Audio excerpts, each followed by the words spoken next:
Bueno, esta es la segunda charla de las voces de América Latina entre resistencias y opresiones, la habíamos denominado. En forma conjunta, la Asociación de Trabajadores y Trabajadoras de la Educación con la Red Nacional de Líderes Migrantes, con el compañero Luis acá presente. La primera que hicimos fue hace un mes atrás, más o menos, y tenía que ver con la situación política de Bolivia.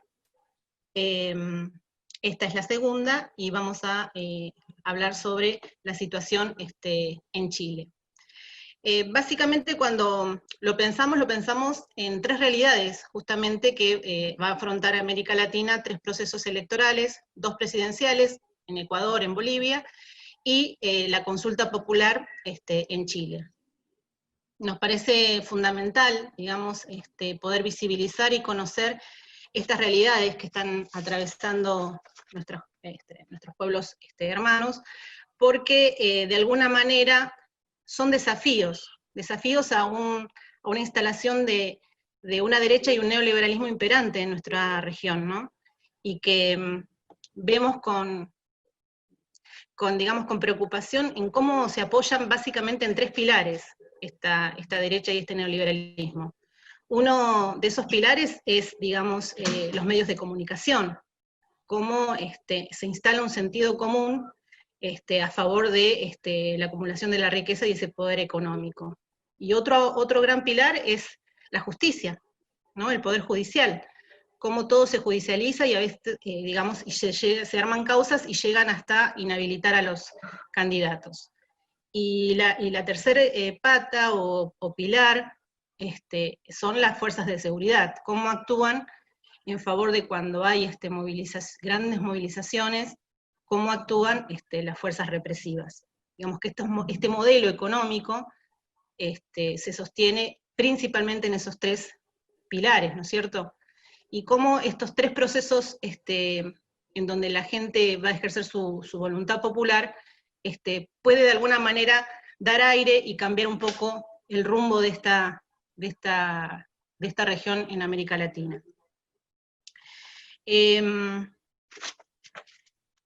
No quiero dejar pasar que hace un año atrás, también en octubre, se veían esas grandes movilizaciones, sobre todo de jóvenes, en las calles digamos, de Chile, y cómo fueron reprimidas, ¿no? por el presidente Piñera, y cómo ese proceso, digamos, lamentable, ¿no? Pero llega hoy en día a una consulta popular. Eso es un poco poder entender cómo ese proceso que empieza hace un año de hartazgo, ¿no? De hartazgo, de desigualdad y de injusticia, digamos, hoy se está pensando en una constituyente, primero en un plebiscito y luego en una constituyente. Así que, bueno, acompañar un poco, involucrarnos y acompañar estos procesos y estos nuevos rumbos, tanto en Bolivia, Ecuador y en Chile, y por eso esta charla que hoy tenemos como invitada a Andrea Condemarín. Andrea es ingeniera civil industrial, con un posgrado en Administración y Dirección de Proyectos, es vicepresidenta nacional del Partido Progresista en Chile, y es fundadora del Frente de Mujeres Progresistas Tati Allende.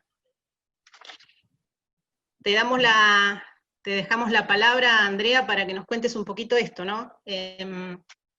¿Cómo se produce este plebiscito? ¿Cuáles son sus antecedentes? ¿Qué implica el apruebo? Y bueno, y explayarte en lo que vos considerás va a ser la constituyente a posterior, ¿no? Gracias, Emil.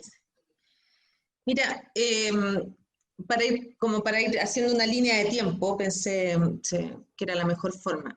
Nosotros el 18 de octubre, llamémosle, tuvimos una revuelta en Chile. Le llamamos revuelta más que, porque no es una revolución propiamente tal, pero sí una revuelta que la iniciaron los jóvenes, las mujeres. De hecho, las mujeres estudiantes fueron las primeras que saltaron la valla del metro diciendo: no a los 30 pesos, pero en el fondo lo que escondía era una situación que ya venían viviendo los estudiantes secundarios de mucha represión, que durante todo ese año habían sido muy reprimidos, sobre todo en el centro de Chile, que es Santiago, donde además en la comuna de Santiago, que estaba tomada por la derecha, fueron muy represivos contra estos estudiantes y estudiantas. Y por lo mismo se generó esta situación que fue así como un despertar. Y llamémosle despertar porque realmente la gente despertó y empezó a salir a las calles y a expresar su malestar. El gobierno reaccionó de muy mala forma, sacando inmediatamente a las fuerzas especiales y sacando, digamos, incluso a los milicos, porque nosotros le llamamos milicos a los militares, que son los que se supone que nos tienen que defender en guerras con otros países, los puso en las calles de Chile, que no tienen la experiencia, no tienen la forma, no tienen el actuar, no tienen ningún tipo de relación porque ellos están preparados para la guerra. Y pelear con el mismo pueblo es una complicación. Y eso generó mucha sintonía también en todo, en toda la gente. Nosotros veíamos cómo se generaban marchas que también esas marchas mostraban que estaba saliendo la clase media, no estaba saliendo la clase, digamos, trabajadora solamente, la clase... el pueblo mismo, no, fue mucho más allá. Salió la élite en el fondo, salieron de los barrios más poderosos y más los profesionales, habían doctorados que fueron, que incluso uno recibió balazo en el ojo, ¿cierto? Uno veía ese tipo era demasiado transversal.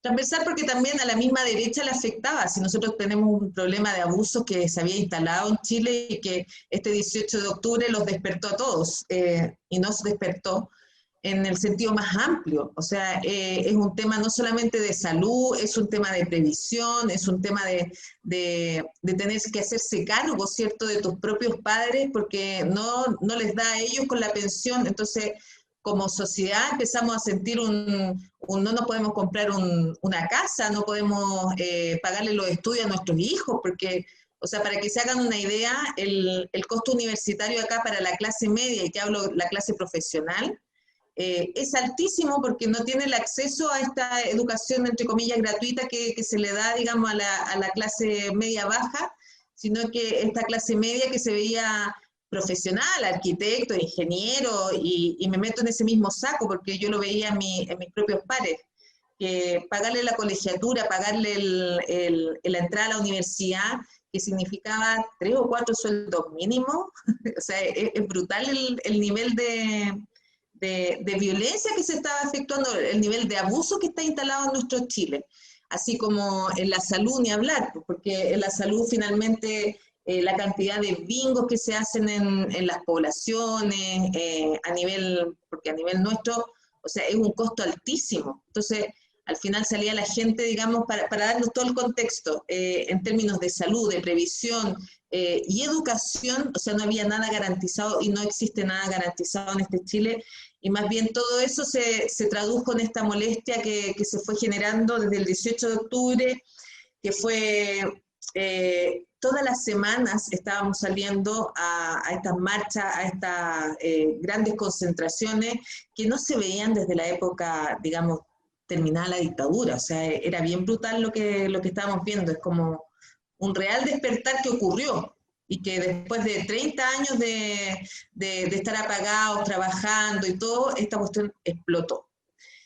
Y explotó, dejó entrampado a este gobierno porque si bien empezó con la represión, empezaron con toques de queda, entonces y además no podíamos salir a los restaurantes en la noche, no podíamos salir a divertirnos, no podíamos hacer nada porque había toque de queda, habían salido los milicos a la calle, entonces se generó como mucha más rabia porque no reaccionó bien este gobierno. Y llegó un minuto que fue tanto, que fue una gran marcha que ocurrió, creo que como el 12 de noviembre, llamémoslo así.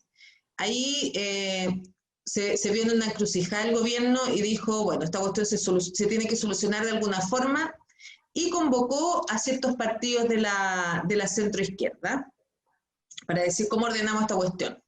Y así es como se genera el 15N que nosotros llamamos. Estos partidos tuvieron que definirse y decir, bueno, esto se soluciona a través del cambio de la Constitución, que como que fue la principal demanda que englobaba todo, porque ni la salud está garantizada, ni la educación está garantizada en este país, ni tampoco la previsión, o sea, no tenemos seguridad social.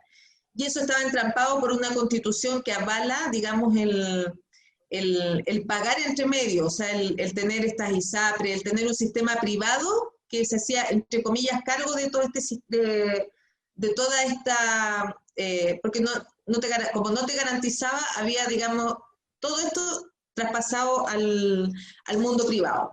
Y dada esta situación, es como no solamente las aguas, que están privadas también, entonces había una serie de cosas que al final todo se englobaba en que había que cambiar la Constitución, y que cambiando la Constitución finalmente íbamos a lograr que se aplacara un poco este ruido y esta revuelta, cosa que no ocurrió, porque el 15N se vio muy mal al principio, porque en el fondo fue un acuerdo de cocina entre algunos partidos de la centroizquierda y toda la derecha. Pero se abrió una oportunidad, y esa oportunidad fue partir en una hoja en blanco. Una nueva Constitución que partía en una hoja en blanco. Y eso, si bien nosotros al principio como partido de centroizquierda, o sea, nosotros somos un partido de izquierda, no lo vimos con buenos ojos porque sentíamos que era una cocina que se preparó, y dada la fórmula que inventaron, era más bien construir un segundo congreso, y no era muy parecido a una asamblea constituyente. Pero con el correr de los días y con el correr del tiempo, bueno, nos hicimos la idea que esto iba a ocurrir, y es así como se definió, ¿cierto?, que iba a haber un plebiscito de entrada para definir si Chile, si cada ciudadano consideraba que era necesaria cambiar la Constitución, aprobando la idea de hacer una nueva Constitución o rechazando la idea de hacer una nueva Constitución. Y es así, eso había quedado para abril. O sea, en abril se supone que se iba a votar, pero esto tampoco ocurrió, porque como nos llegó la pandemia y pasó todo esto, se trasladó finalmente para el 25 de octubre. Pero todo esto ha sido muy rápido, y en esta digestión de cómo es este proceso, hoy día se vuelve fundamental, sobre todo después de la pandemia, y de ver cómo reaccionó el gobierno frente a esta pandemia, que tampoco se preocupó de protegernos. O sea, nosotros ya tenemos 17.000 muertos. 17.000 muertos en un país de 18 millones de habitantes. Es altísima la cantidad de muertos producto de la pandemia. De no tener asegurada la salud finalmente, y de tener políticas neoliberales que finalmente entramparon, porque era proteger la economía por sobre la protección del ser humano. Entonces se vieron además, todas estas situaciones que vivimos nos hacen creer que vamos a tener una muy alta participación en la aprobación de la nueva Constitución, y con eso preparar también la Convención Constituyente, que ese fue otro paso, y otro paso muy interesante, porque en el acuerdo original del 15 de noviembre tampoco se había planteado la idea que fuera paritaria. Y como el movimiento social, esta revuelta social, tuvo un segundo respiro que fue generado por las mujeres, por las tesis, sobre todo por las tesis, que empezamos las mujeres a levantarnos y a organizarnos en todo Chile, es que empezamos a exigir como mujeres que esto además fuera paritario, que tuviéramos una constitución paritaria, que reflejara efectivamente cómo se compone nuestro Chile, y que quienes deciden que el 50% sean mujeres es mucho, o sea, si bien era mucho pedir, consideramos que era fundamental que se pidiera. Y eso se logró que se considerara la Convención Constitucional, que es el segundo voto que hay, porque hay dos votos. Uno es el apruebo o rechazo, que exista una nueva Constitución, y el segundo voto es cómo quiero esa convención, si es que se le llama Convención Constitucional, que el 50% son mujeres, o una convención mixta, que es 50%, digamos, elegidos ciudadanos, pero ahí no se considera si son ciudadanos o ciudadanas, y un 50% que es el Congreso actual. Entonces, ocurren dos momentos en esta votación del 25 de octubre. Uno es que hay que aprobar, y lo segundo es la Convención Constitucional, que es lo único que nos asegura que vamos a tener una constitución paritaria donde el 50% de las de los electos asambleístas van a ser mujeres, o sea, de los constituyentes. Eso quiere decir que el 50% de todas las comisiones, de todas las decisiones que se tomen, van a estar en manos de mujeres. Y para eso para nosotras es fundamental. Es fundamental porque también queremos instalar la perspectiva de género, queremos instalar un montón de cosas que hoy día no están sujetas dentro de la Constitución. Hoy día nosotros tenemos, y nos ha pasado también en todo este proceso, que sentimos muy fuerte sobre todo en la justicia chilena, que no consideran de buena forma, no sé qué es esa pantalla, que no consideran de buena forma que no actúan de buena manera en la justicia chilena, porque son como menoscabadas todas las cosas que tienen que ver con asesinato de mujeres, con violación, con todo eso son como consideradas en menos, y la verdad que uno escucha cada cosa que realmente dice, pero ¿cómo no tienen un poquitito de pudor estos jueces como para mirar el contexto completo y no hacer ver, ¿cierto?, que se afecta la integridad de las mujeres que son violadas, que son violentadas, ¿cierto?, con estas pasadas, digamos, por el sistema de justicia, con cero perspectiva de género, con cero respeto, con cero, o sea, son pasadas a llevar todo el rato. Entonces, frente a eso, ¿cómo resguardamos todo eso en una constitución que realmente valore a la mujer como tal, le dé el lugar que merece y actúe de buena forma? Entonces, todo eso lo vamos a lograr, ¿cierto?, si es que se logra apruebo y convención constitucional. Todo el resto para nosotros es música. Por lo tanto, nosotros tenemos aquí varios desafíos que entendiendo que ustedes están, digamos, ahí en nuestro querido Neuquén, que es parte, tiene creo que son 60.000, ¿no? 60.000 chilenos que viven ahí en Neuquén, ¿no? Por ahí anda la cifra, no me acuerdo bien. Entonces, es tan importante para nosotros que cambiemos esta constitución, que hacemos un llamado fuerte a que vaya la gente a votar además, porque lo que no puede ocurrir ese día es que exista una baja votación. Nosotros estamos preocupados de eso porque el pueblo chileno acostumbra a votar poco. O sea, hay comunas donde votan un 25% de los votantes, un 30% de los votantes. Y en comunas donde está la derecha más instalada o donde hay más, la participación aumenta. Entonces, en las comunas más pequeñas o localidades más pequeñas, ¿cierto?, donde hay más pobreza, donde hay menos participación. Y esa escalada es la que tenemos que corregir también, porque nosotros no tenemos voto obligatorio. Y tenemos que construir todo ese camino. Yo creo que ahí también el voto obligatorio se hace fundamental después para la ratificación, ¿cierto?, de la nueva Constitución. Pero en la hoja en blanco, en todo lo que se va a construir, este primer paso, esto tiene que ocurrir a través de una votación donde vaya la gente convencida a votar ese día. Hay un ruido. ¿Podemos apagar los micrófonos? Entonces, el camino que hay que recorrer es bastante desafiante, porque también la derecha ha instalado que es mejor no ir a votar, que para qué ir a votar una nueva constitución, entonces como que se quiere quedar con los votos de los que no vayan a votar, una cosa muy extraña, como para decir después, no va a tener esa legitimidad si es que no hacemos que el pueblo chileno completo vaya ese día a votar. Y también tenemos que pensar que, dado el sistema que está cursando, el sistema de votación que va a ser después, como elegir un segundo congreso. Y eso se vota de manera distrital. No sé cómo hacer el símil con Argentina, pero en el fondo es por un conjunto de localidades, llamémoslo así. Y no es una votación nacional. No es una votación nacional que dice tanto para cada mirada o para cada idea, para cada cosa, sino que es como muy personalista. Y frente a eso tiene un sistema de Hunt, que significa que si la derecha va en una sola lista y la izquierda va en 4 listas, la derecha puede alcanzar el 50%.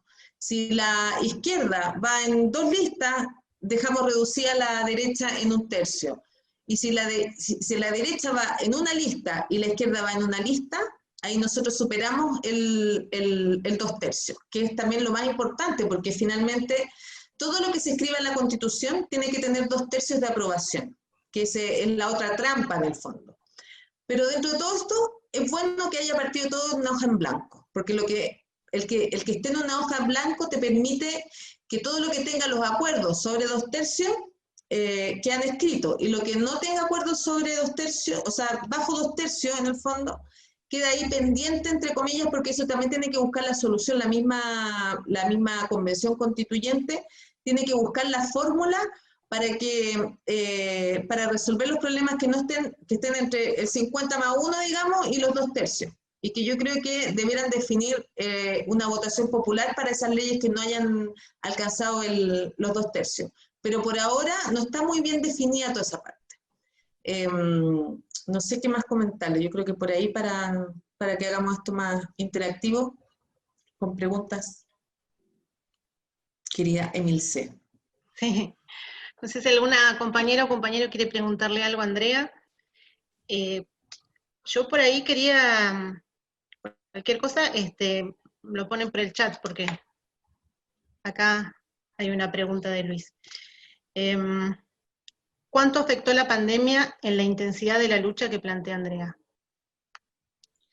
Mira, fue altísima, o sea, la pandemia al principio te encerró en la casa porque había un tema de seguridad, ¿cierto? De protegerse y de proteger sobre todo a los adultos mayores, que era nuestra mayor preocupación. Entonces, se redujo mucho esa fuerza, ese ímpetu que salía todos los viernes a la plaza.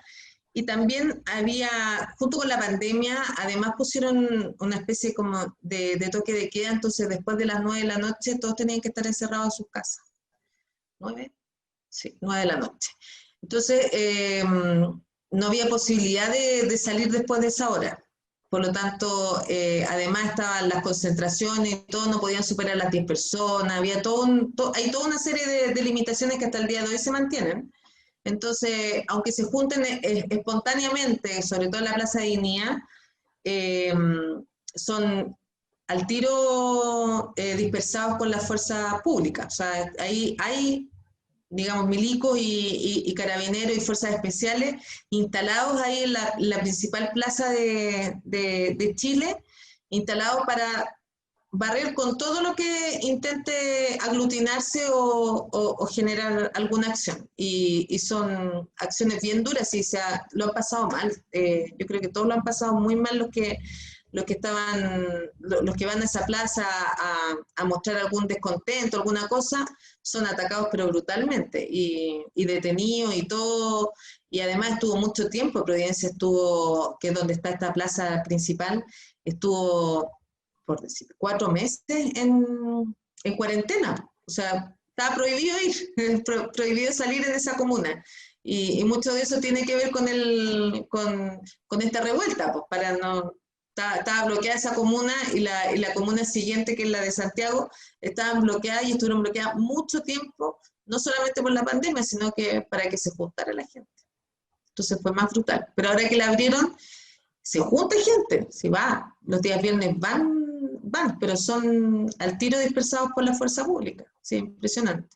Así que sí, afectó bastante, pero no las ganas, yo creo que la mística está intacta, esa necesidad de ir a votar ese día yo creo que está instalada, y te lo dicen las encuestas, más del 70% dice voy a ir a votar con seguridad ese día yo voy a ir a votar, y ya que sea un 70% es alto, es bastante alto para la votación, digamos, normal que tiene Chile. Pensemos que el presidente nuestro salió electo con el 46%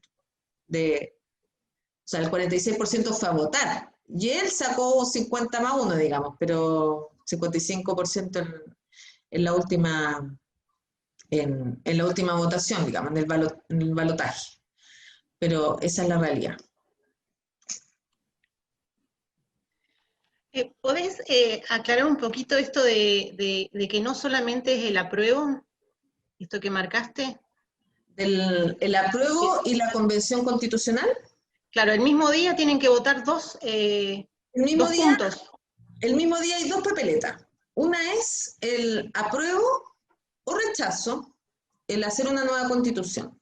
Y ese es una papeleta que dice apruebo, rechazo, y se marca, dependiendo de lo que quiera el chileno o chilena.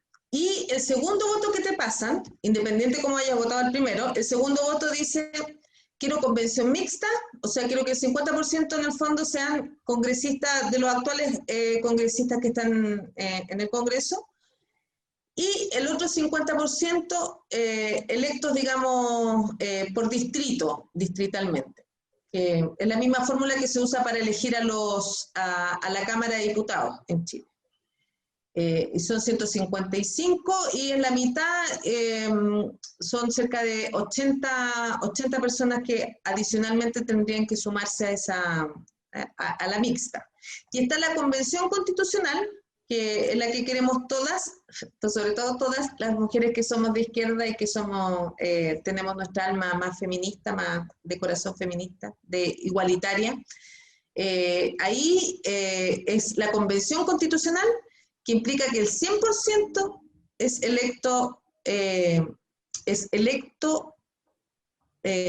digamos, es electa ciudadana. O sea, no hay congresista acá. Aunque se elige de la misma forma, y son 155 constituyentes serían. 155 constituyentes donde la mitad van a ser mujeres. Ojalá el 50 más 1, que también puede ser 49. Pero ahí va a estar. Esa va a ser la nota simpática de todo esto, y es la primera vez, y yo creo que es bien, fue una muy buena ganada, porque de verdad esto nunca ha pasado en el mundo, porque una nueva constitución sea escrita por un 50% de mujeres, es algo que nunca había pasado, y nunca, bueno, menos en Chile, porque en Chile nunca el pueblo ha escrito, digamos, su constitución. Y ahí nos pone todos los desafíos, los más interesantes y los más importantes, ¿cierto? Sobre todo en la seguridad social. Yo creo que ese es el caballito de batalla que vamos a llevar todos para tener los 2/3 y aprobar eso, la seguridad social, el tener, no sé, una renta básica, que son principios básicos para el bienestar de una sociedad. No sé si quedó claro eso. Sí. Creo que sí. Entonces, apruebo Convención Constitucional. Iván, ¿querés explayar un poquito la idea? Sí, yo quería darnos una idea, porque acá las fuerzas represivas han retrocedido, digamos, desde la dictadura para acá. La verdad que yo no conozco Chile, no sé cómo es, pero para darnos una idea de cuál es el nivel de represión que tienen tanto los carabineros como las Fuerzas Armadas sobre el pueblo de Chile, sobre todo donde no se ve, ¿no? Porque por ahí en la plaza, lo que sale por televisión, pero esa represión interna en los pueblos, si tenías alguna idea... ¿Ir a tapar o a guardar plantica? ¿Cómo se lleva a cabo? Pongamos la frazada esa que grabé el otro día. Disculpame, Iván. Claudia, ahí está, listo. ¿Cómo se lleva a cabo, sobre todo ahora que tienen la excusa, digamos, de tener que estar vigilando por la pandemia, ¿no? O sea, como para darnos una idea de cuál es el nivel de represión que ejercen las Fuerzas Armadas, o si son más bien profesionales y cumplen con su deber y hay excesos aislados, o es generalizado, o cómo es, ¿no? Mira, esa sería, nos des una idea. Mira, aquí vinieron, digamos, no sé si de la ONU finalmente, pero vinieron varias organizaciones y se demostró que había violación a los derechos humanos en toda la revuelta que ocurrió del 18 de octubre en adelante. Tenemos 2 ciegos, de hecho, que le dispararon a los ojos, ciegos completos, y como 400 mutilados, o sea, que perdieron un ojo o parte de la visión, ¿cierto? Muertos, entiendo que estaban cercanos a los 30 muertos, que no había ninguna razón para eso, no había ninguna razón porque no habían armas desde el otro lado, o sea, el pueblo se estaba expresando. O sea, para darte una idea... Con su madre, me estaba hablando recién. Claudia, apaga tu micrófono. Para darte una idea, estábamos una vez en una concentración y mi presidente del Partido Progresista de Chile, Camilo Lago, recibió un balín en la pierna. Y estábamos en unas manifestaciones como, estábamos con las banderas, cosas así, y te llega un balín, o sea, de un carabinero, de los pacos le decimos nosotros, pero descarnado, o sea, así como, y ahí quedó, po. De ahí lo tuvimos que llevar y todo, pero a lo que voy es que hubo una represión excesiva para una manifestación absolutamente tranquila. Las mujeres, cuando salimos, nosotras salimos siempre el 8 de marzo, cuando salimos, o sea, ya estaba inundado con estas bombas lacrimógenas, con todo, y nuestra única intención es una simple marcha para mostrar fuerza, donde caminamos 1 millón de mujeres, ¿cierto? No había lógica ni pensar de por qué te tenían que, si era una marcha autorizada, una marcha pedida, una marcha que significaba que tenía, digamos, un escenario donde cantan artistas, ¿cierto? O sea, esas son las marchas que nosotros tenemos o las concentraciones que nosotros hacemos, súper pacíficas. Y que haya terminado de esa forma, o sea, que ni siquiera hayamos podido terminar, que ni siquiera hayamos podido llegar porque te llenaron de bombas lacrimógenas que no había ninguna razón de ser para que ocurriera todo eso. Entonces te demuestra en el fondo que no tienen ninguna, o sea, usan la fuerza de manera desmedida para lo que estaba ocurriendo. Efectivamente, habían momentos, sobre todo después ya cuando empieza a anochecer, a oscurecer, había momentos donde habían enfrentamientos de un lado o del otro, pero eran fuerzas ahí. Podría decirse que había un actor un poco más fuerte, pero también tenía que ver con toda esta cosa que te venían tirando durante todo el día y en la noche ya llegaban, digamos, a enfrentarse, hacían barricadas, ¿cierto?, donde sentían cosas, donde sentían madera, todo ahí en la calle para atrapar el tránsito, que son formas de manifestación nomás, pero no había un actuar, digamos, con armas desde el otro lado como para recibir de vuelta balazos, balines, tiraban las bombas lacrimógenas hacia arriba y así fue como una mujer recibió en la cara, digamos, la bomba lacrimógena y la dejó ciega. O sea, a ese nivel estamos hablando de actuar, cosa que no correspondía, y era una mujer además que iba pasando, iba camino a su casa, no había ningún conflicto ni nada, y de la nada empiezan a tirar estas bombas lacrimógenas, o sea, era como todo inentendible, un actuar desmedido que efectivamente se demostró que había violación a los derechos humanos. Y toda esta cosa que pasó con los metros, que también es como, nosotros siempre quedamos con la duda, porque habían algunos cabros chicos que decían, era imposible quemar un metro, y ahí sigue la duda, para que se hagan una idea. Los metros en Chile son hiper protegidos, tienen cámara, tienen de todo, son los que han estado en Santiago, pues, o sea, son reconocidos los metros, el metro de Santiago, lo bien mantenido que es, lo lleno de cámara, lo protegido, lo espectacular, todo. Entonces, no, el que se hayan incendiado algunos metros, algunas estaciones de metro, causaba mucha extrañeza, porque se hizo con un acelerante muy especial que no se encuentra en cualquier lado, estaba demostrado eso, y a su vez no era algo que se pudiera provocar así instantáneamente. Entonces ese incendio de 6, 7 estaciones de metro que ocurrió en un día, creo que fue el mismo 18 de octubre, que fue cuando partió todo esto, igual fue muy extraño porque cabros que quisieron después incendiar, entre comillas, como dárselas de aquí seguimos haciendo destrozos y cosas, y trataron de incendiar, había unos que llevaban una semana tratando de incendiarlo y no les resultó, y lo cuentan así como, obviamente esto no lo hicimos nosotros, porque era imposible que lo hiciéramos nosotros, yo creía que podían encender un metro y es imposible, porque además no son de madera, o sea, son de baldosas, y de verdad era bien imposible que ocurriera todo esto.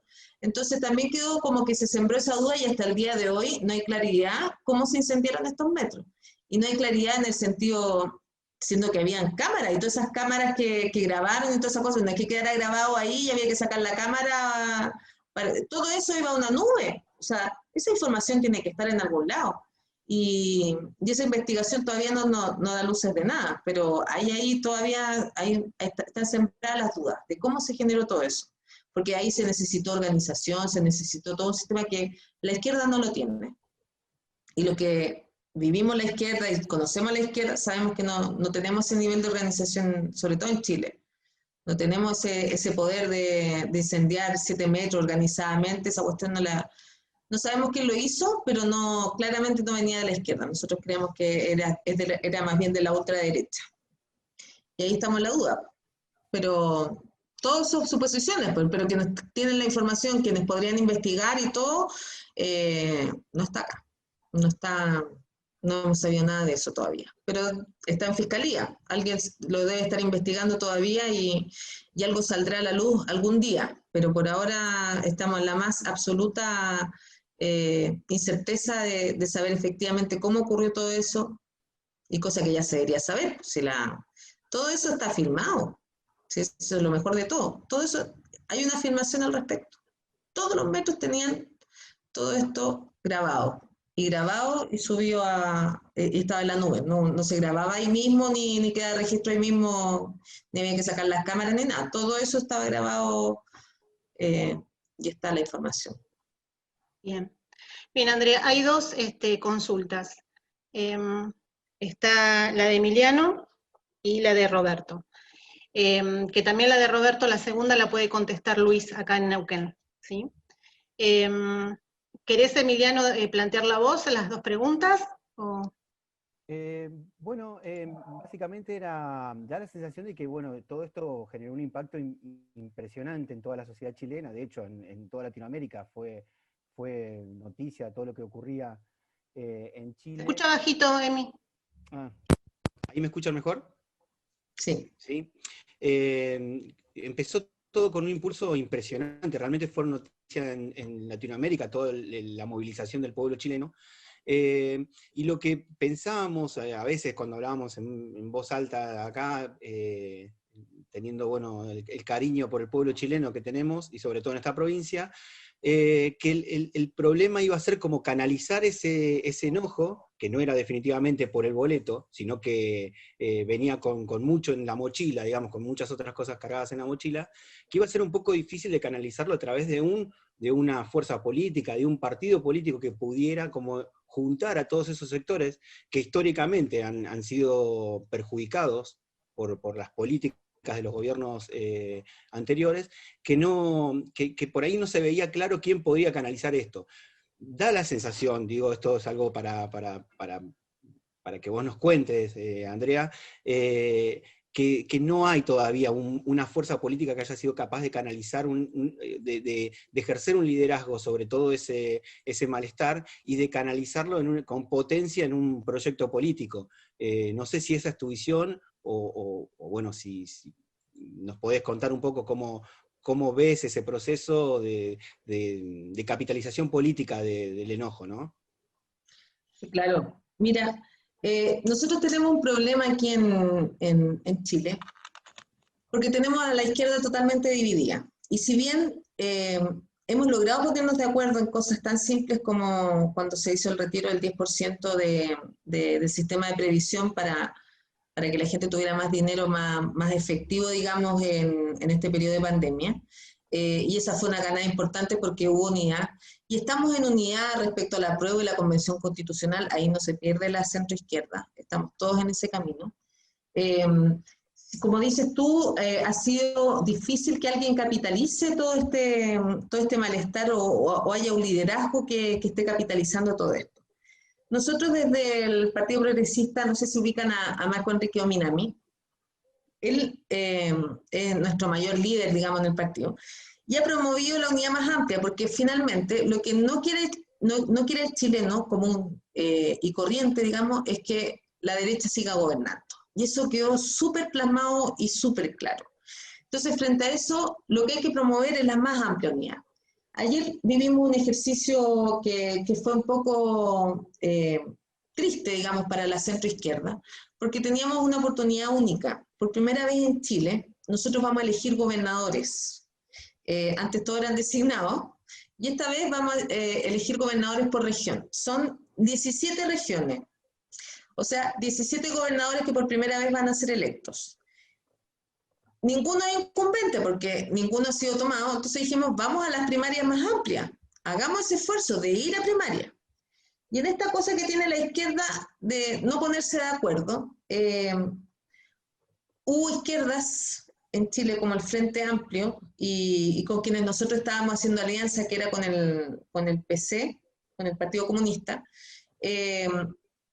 fuerzas que no querían, o sea, que querían más bien negociar, así como, me das esta región, yo te doy esta otra, negociemos aquí y allá.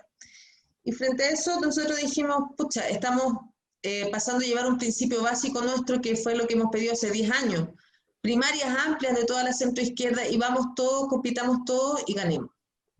Ganemos ese espacio, pero que nos elija la ciudadanía. Démosle la posibilidad a nuestra gente, al pueblo, que elija a través de primarias amplias quién es el mejor para representar a esa región. Y no lo designemos desde Santiago, no usemos el centralismo en este tipo de cosas, que también es otro principio que queríamos romper, porque tenemos una tendencia muy grande a ser centralista, a decidir todo en Santiago. Y justamente las gobernaciones era elegir en las regiones. Entonces, ¿cómo no le vamos a dar la oportunidad a las mismas regiones de elegir a sus representantes? ¿Por qué los tenemos que designar desde Santiago? Y en esa postura no estuvo a la altura un Frente Amplio que, digamos, estaba dividida, la centroizquierda está dividida en 4 partes, que es el Frente Amplio, que era donde estábamos nosotros, y había otra que era el Partido Socialista junto al Partido Radical, junto al Partido por la Democracia, que era otra, y la DC, que es la Democracia Cristiana. Teníamos dividido en 4 fuerzas. Cuando nosotros decidimos, dijimos, no, pues PC, no Partido Comunista, no queremos todo centralizado, lo que necesitamos es que nos sumemos a la más amplia primaria. Nos fuimos con la DC y nos fuimos con el Partido Socialista, con el Partido Radical, con el PPD, que es como la antigua concertación, la antigua izquierda que había gobernado este país y que siempre ha gobernado, que es la concertación, la concertación, o la nueva mayoría que le llamaban. Nosotros decidimos irnos y saltarnos porque para nosotros era importantísimo el paso de las primarias más amplias y que las regiones eligieran. Y el Frente Amplio, por un absurdo, porque también pudo haber entrado también, pero no quiso, ellos fueron aparte, o sea, como asegurando la división, y por otro lado, el PC, el Partido Comunista, quedó absolutamente aislado ayer, porque es muy complicado, pero yo sentía que ellos debían sumarse más que restarse. Y ayer decidieron ellos restarse de esta más amplia unidad. Y así fue como nosotros saltamos junto con Marco, tomamos la decisión, o sea, ayer tomamos la decisión en 15 minutos. No es algo que hayamos construido hace 4 meses, 3 meses o que veníamos trabajando, no. Siempre dijimos las primarias más amplias y vamos a estar donde esté la unidad más amplia y las primarias más amplias, porque si se eligen en todas las regiones no competiremos en buena lid. Y eso fue lo que hicimos ayer finalmente. Y con eso, por lo menos, redujimos a una gran fuerza, porque finalmente la ADC, más el Partido Socialista, más el Partido Radical, más el Partido por la Democracia, y más nosotros, nos hace una gran fuerza para lo que viene. Te diría que la fuerza hoy día más grande de Chile, de la centroizquierda. ¿Y por qué teníamos que ponernos de acuerdo? Porque el segundo paso es que no solamente tenemos que ganar las gobernaciones, que son, o sea, ojalá le diéramos una pateadura a toda la derecha en todas las regiones de nuestro país. Y después, que el segundo paso es ponernos de acuerdo para todas las alcaldías de este país. Porque tenemos que desplazar a la derecha. Nuestro objetivo principal es eso, que la derecha no vuelva a gobernar, porque ya lo hizo tan mal, y no ha escuchado a este pueblo que ya está pidiendo hasta el hartazgo que se terminen los abusos, que se terminen todas las cosas, y para eso también hay que dar un paso de destruir el modelo. Porque el modelo chileno tiene una base que es muy terrible, que yo sé que ustedes como en Argentina no la tienen, que es una base, o sea, su base está en alimentar a los grandes empresarios y llenarle los bolsillos a los grandes empresarios a través de la AFP, porque la AFP le prestan plata. O sea, todo nuestro esfuerzo de trabajo que se va al sistema de pensiones nuestro en Chile, finalmente se les presta a los bancos y se les presta a ciertos grupos económicos. Y aumentaste, la concentración de poder en Chile ha sido brutal justamente gracias a ese sistema. Y ese es el sistema que estamos diciendo, no más, porque no sirve un sistema individual, no sirve una capitalización individual, tú tienes que proteger al pueblo completo. Y al proteger al pueblo completo no puedes pensar solamente en ti mismo. Entonces, es pasar de un sistema que hoy día es individual, que es el sistema de pensiones actual, tenemos que pasar a un sistema solidario, donde los que trabajamos, los más jóvenes, cuidan a los más viejos, pero con pensiones dignas. Y eso está demostrado. Y tienes que generar esa rueda. Entonces, producto de eso es que nuestro pensar, nuestra visión es, tenemos que caminar hacia allá y tenemos que asegurarle gobernabilidad, tenemos que ser un pacto de gobierno, tenemos que ser un pacto capaz de, no se trata de capitalizar todo esto, sino que hacerse cargo de que las transformaciones tienen que ocurrir.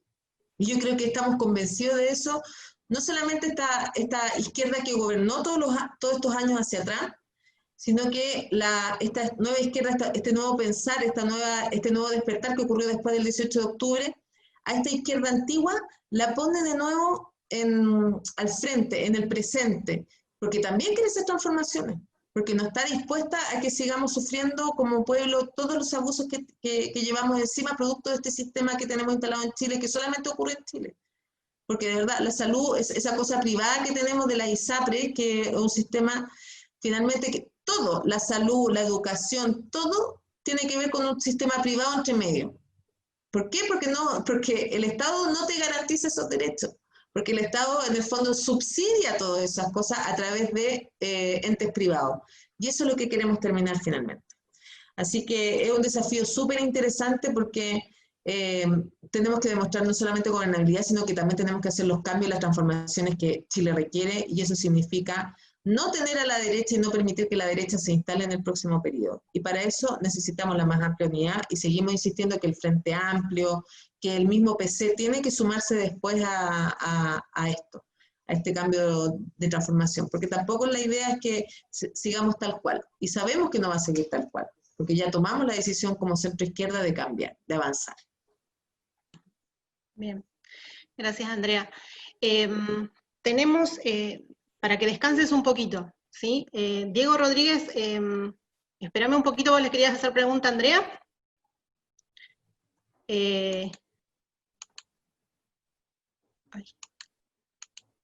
Ahí te puedes desmutar. No. No te escuchamos. Hola. Ahí. Perfecto. ¿Qué tal? Buenas noches primero a todos. Respecto al tema anterior, era una aclaración respecto a la construcción justamente en los metros en Santiago de Chile, lo que son los subtes, que es súper polémico cómo se incendiaron esas estaciones, porque sí, están construidas de un material antiincendios y se utilizaron aceleradores de incendios, y aparte esas estaciones incendiadas están muy cerca de la protección de Carabineros de Chile. Lo digo porque también soy chileno, mi padre es chileno, tengo la nacionalidad chilena y estuve en Chile durante la revuelta social, principalmente en diciembre y enero, y pude vivir en carne propia tanto las manifestaciones en Plaza Dignidad, ex Plaza Italia, y el abuso por parte de Carabineros de Chile y la impunidad total con la protección del gobierno de Sebastián Piñera. Y es muy importante en Chile, creo yo, que la juventud se haga cargo de la política, porque está muy estigmatizada lo que es la política, justamente porque en Chile los políticos no son políticos sino empresarios, y es ahí donde... Volví a desmutarte, se te fue el audio.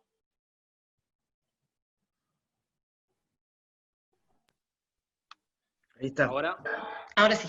¿Sí? Así terminas tu idea. Para cerrar, que es muy importante lograr esta unidad, sobre todo con los jóvenes, para sacarle este demonio a la política y darle política justamente para que los empresarios no estén más manejando el país. Recordemos que Chile le pertenece a 7 familias empresariales, ni siquiera el mar es de los chilenos, y ni siquiera el agua, que es un recurso humano, en Chile está garantizado porque es privado. El agua en Chile es privada, es algo insólito. Gracias por el aporte, Diego. Algo había dicho Andrea también, esto de que no se podía solucionar, o sea, estaba en investigación, pero que bueno, que siempre queda esta sospecha de como que fue la derecha y no justamente la movilización. Te dejo una... ¿Cómo, Andrea? No, digo que lo que dice Diego es así, sí, es impresionante. Todo en manos de privado, todo. Bueno, partiendo por el presidente, que es un empresario. Te dejo una última pregunta y después pasamos a Luis un poquito para que nos cuente sobre la región. Roberto decía, ya pensando en esa constituyente, la participación del pueblo mapuche o de pensar en un Estado plurinacional. Digamos, si está en agenda, si está en discusión, digamos, ¿cómo se ve la participación? Sí, hoy día está en el Congreso el garantizar, ojalá que con un 10% también de la Convención Constitucional, el garantizar escaños de pueblos originarios. Eso está hoy día tratándose todavía está en la Cámara, creo que está en el Senado a esta altura.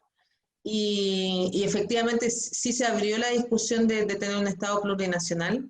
Creo que es importantísimo darle esa señal a todos los pueblos originarios, porque Chile no solamente es el pueblo mapuche que sufre en una de las regiones más importantes de este país, que es la región de la Araucanía, sino que tenemos una serie de pueblos originarios. Tenemos la isla de Pascua también, con la isla Rapa Nui, que también son diversas culturas que convergen y que las hemos tratado mal históricamente. Y frente a ese maltrato que tenemos, es que tenemos que asegurar también que la Constitución los proteja y los reivindique como tales. Porque, o sea, es algo básico, respetarlo. Cosas tan básicas como esa, que hoy día no ocurren. Bueno, muchas gracias, Andrea. Vamos un ratito y ya vamos cerrando. Luis, un poco la situación, cómo se está viviendo desde la comunidad acá, chilenas y chilenos, esta consulta popular, este apruebo acá en Neuquén. ¿Qué nos puedes decir? Primero, buenas tardes a todos. Saludar a Andrea, al Diego, que los conocemos, un militante joven. Creo que en esto de generar estas charlas, la idea siempre fue que los militantes que están en respectivos territorios y escriben la historia de una u otra manera, los puedan contar a nosotros qué es lo que pasa respectivamente. Neuquén es una ciudad, es una provincia, recién lo dijo Andrea, la población chilena es muy grande, pero también está llena de historia. Creo que otra vez nos encontramos en otro hecho histórico. La primera fue cuando el sí y el no, la colectividad chilena tuvo mucha participación acá, pero también por la población que existe y cómo está constituido Neuquén y el Alto Valle. La generosidad política del pueblo argentino cuando se tratan estos temas es grandísima, en todo sentido. Yo no participé en esa epopeya, pero sí los que estuvieron antes que yo relataban cómo las fuerzas políticas se involucraron para terminar con la dictadura chilena, con este plebiscito. Y creo que en esto va a ser lo mismo. Obviamente que son distintas las circunstancias porque estamos atravesando una pandemia. La población chilena es adulta. Tenemos un solo consulado. Andrea hablaba de 60.000 chilenos que lanza el último censo, pero tomando Neuquén, Río Negro y parte de La Pampa, y un poco del sur de Chubut, tenemos más de 120.000 chilenos. Para un solo consulado es una locura. A mí en lo personal me tocó hacer la campaña cuando Bachelet gana la primera vez y tuve la oportunidad de recorrer la provincia de Río Negro, donde estaban mis paisanos. Eso nos lleva a nosotros, que lo está llevando un problema hoy en día, porque ustedes tienen que entender que la diplomacia muchas veces en este tiempo no es el mejor aliado del inmigrante y menos para el chileno que hace política. La diplomacia nunca ha sido diseñada para que los pobres tengan vida política. La diplomacia se elige esa carrera para hacer negocios, no se elige para atender a pobres que quieran a votar. Y creo que eso es lo que tiene que, en esta oportunidad de plantear esta nueva constituyente, cuál va a ser el rol que va a cumplir esa población. O como tiene Ecuador en su última constitución, que tienen diputados que están afuera, ¿por qué no? La población, creo que no sé si lo dijo Lagos o Frey, que la población chilena que está afuera representa casi una región en votos. Es lo que hablábamos la semana pasada, el sábado, cuando tuvimos la actividad con Evo Morales. La importancia que se está transformando esta región, y más en estas elecciones chilenas. A ser provincia fronteriza, nosotros al frente tenemos a Temuco y a Concepción. Andrea tiene razón en un tema que dice que la derecha tiene que perder en los municipios que manejan, porque son estratégicos. Tanto Temuco como esta provincia, está la nación mapuche, está el Gualummapu y el Puelmapu. Y eso es un conflicto latente tanto en el lado chileno como acá. Hablamos de un corredor bioceánico, que las regiones se van a potenciar. ¿En qué manos van a quedar? ¿La va a administrar el Estado en esta nueva constituyente? ¿O volveremos de vuelta a los empresarios? Hay muchas cosas que se juegan en esta constituyente. Acá nosotros tenemos un padrón, creo que llegamos a 5.000. 5.000 tranquilamente, tomando todas las regiones que he mencionado. Porque la mayoría de los chilenos van a votar a Chile. No quisieron hacer su cambio de domicilio. No porque no votan. Prefieren, como la mayoría de la población ya es vieja, digamos, yo entré en el 88 con 15 años, así que tengo 47, y soy la última camada. Así que mis compas ya tienen ya 60, 65, y donde iban a ejercer su voto era su lugar de domicilio, eso, su día de fiesta. Así que nos vamos a encontrar con ese problema. Lo otro, para más adelante, como lo he venido planteando acá, nosotros tenemos la urgencia y la necesidad de abrir nuevas urnas, porque si no, no va a haber una participación para la transformación y hacer el aporte del voto inmigrante que está afuera. Es urgente, y lo he planteado en distintas maneras, por eso que conozco muy bien la diplomacia, porque acá estuvo el que manejaba el segundo mandato de Bachelet, el responsable, que lo tiene que hacer nuestro colegio electoral acá, que es totalmente negativo, no les interesa. No les interesa que el chileno participe en el exterior, por lo menos en esta zona. Y eso se nos complica bastante. En Neuquén, para dar un caso, Neuquén capital, casi tiene 16.000 chilenos. Neuquén. Zapala ronda casi los 5.000 chilenos. Y si así empezamos a hablar, Allen, Roca, todo lo que es nuestro distrito, es mucha población. Entonces no se puede depositar en un solo lugar una urna, que las colas son infinitas. Creo que la última vez votaron casi 3.000 chilenos. 3.000 adultos que ya están arriba de los 60, pero aún así vienen a votar. Entonces creo que en eso, para lo que se viene, la unidad, como plantea Andrea, siempre lo que hemos estado afuera y hacemos política en Argentina, siempre hemos visto eso en nuestro país. Yo creo que en diciembre estuve con Marco, no sé si en noviembre, nos cruzamos en Buenos Aires, y él planteaba la unidad porque estaba fascinado de la unidad del peronismo. Conocía el territorio, y creo que a esos chilenos todavía les falta buscar esa unidad, pero también porque la dictadura ha hecho mucha mella. Nos ha dividido completamente, hay una clase política que falta, se llevaron muchos de los nuestros. Y eso hoy en día se ve nosotros en el concepto, digamos, porque yo trabajo mucho con estudiantes universitarios, Argentina tiene una educación pública, y por ahí cuestan que mis compatriotas entiendan de qué cuando estamos hablando de una educación pública. Cuesta, no lo entienden. Hemos llegado a veces a las conclusiones, bueno, te vas a recibir doctor para colocar tu clínica en Chile. Digamos, es muy difícil, y eso uno lo entiende, y más en mi país, donde realmente la participación de los jóvenes es poca porque se ha encargado que el sistema neoliberal lo haya individualizado. Nosotros muchas veces acá hablamos de frente de masas, para nosotros es común, porque llevamos nuestras discusiones a ese límite. Los que me conocen saben de dónde vengo. Vengo de una toma, de un campamento, que le ha dado pelea a todo. Pero también he tenido la formación de educarme en una escuela pública acá en Argentina. Así que me he formado políticamente pensando en Argentina y pensando en Chile y en esta unidad latinoamericana. Y creo que en esta región donde estamos nosotros, en el lado del tema de los chilenos, si nosotros no hacemos o no hay una intervención fuerte de lo que dice Andrea, pero fuerte, que la población chilena tome un protagonismo de afuera, pero que venga desde Chile, creo que eso nos va a ayudar mucho a nosotros para romper ciertas cosas con la diplomacia.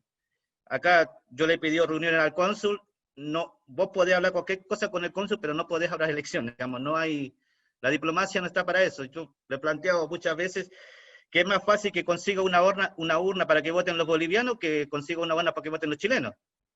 De eso hablamos, digamos.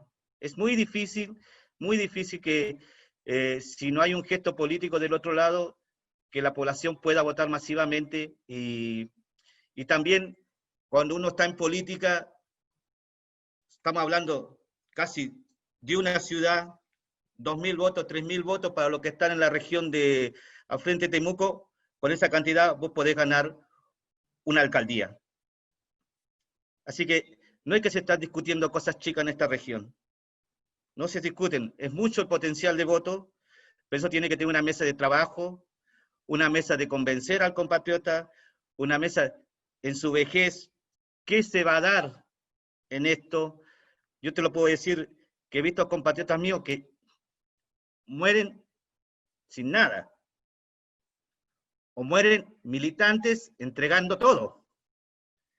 Mueren, a veces querer escuchar una cueca, digamos, ni hablar de pensiones. Esa cosa nosotros no la discutimos acá. Pero sí creo que en esto los gestos tienen que ser como fuerzas políticas. Hay mucha voluntad, como te digo, la última votación, para que se den una idea, en la región de Temuco, al frente de nosotros, entre Concepción y Temuco, cruzaron la frontera el día de las elecciones casi 10.000 chilenos. Aparte de los que votan acá. Y esas personas van a votar. Y cuando le preguntas, ¿por qué no votas acá? No, porque eligen ir a votar a Chile. Eligen estar con sus vecinos. Eligen estar en el lugar. Entonces, eso también es un trabajo que el aporte que hace la colectividad chilena, la militancia, y no solamente la militancia chilena. Acá, yo lo decía cuando empecé la charla, la población argentina, los sindicatos, las orgas, todo lo que creamos en nuestra patria grande, son los que más aportan. Porque es una construcción política que tenemos que la derecha se tiene que ir de nuestra región, derrotarla en todos los lados, pero para eso hay que ser solidario. Con respecto a la actividad de la población inmigrante en Chile, yo hablo continuamente con mis compañeros que están, ellos aún sin tener documento, se atreven a militar y a expresarse que necesitan un cambio de constitución, porque también está la vida del inmigrante en esto. Cómo Chile se va a empezar a comportar de aquí a más allá con un país, cuando un país no es receptor. Chile nunca fue un país receptor de inmigrantes. Siempre se fueron. Entonces, eso hizo que la pirámide hoy en día esté invertida. Vamos a tener más población inmigrante, y la vamos a tener en la región. Eso va a ser inevitable. Pero también capaz que vamos a tener que llegar a discutir una nueva ley para Chile de inmigrantes, así como la tiene Argentina. Que lo fundamental sean los derechos humanos. Y eso también va a entrar en la discusión de una constituyente, porque los compañeros también militan eso. Entonces se van a juntar un montón de cosas en esta región. Se va a juntar unas elecciones con Bolivia para ganar, se va a juntar Chile va a pelear una nueva constitución, a aprobar, vamos a soñar con otra constitución, Pero como decía Andrea, lo inédito en esto es que primero lograron que las compañeras sean 50 y 50. Es verdad, es lo que vivimos en Chile, sabemos que eso es dificilísimo. Y más en el sur, una zona muy arraigada, el tema del machismo, muy arraigada todavía. Eso es un logro, pero también hay muchos logros que creo que si queremos tener un país con más inclusión, no importando de qué número es tu documento de identidad, que Chile se pueda hablar de ese Chile que quiso una vez ser y que nos terminaron derrocando y todavía pagamos las consecuencias. Así que para mí sería eso, y no también de dejar pasar esta charla. Se cumplió creo que 2 años, de la muerte de una compañera haitiana, Joana, que murió en una comisaría, por el solo hecho de no saber hablar castellano, no poder explicar. Terminó detenida,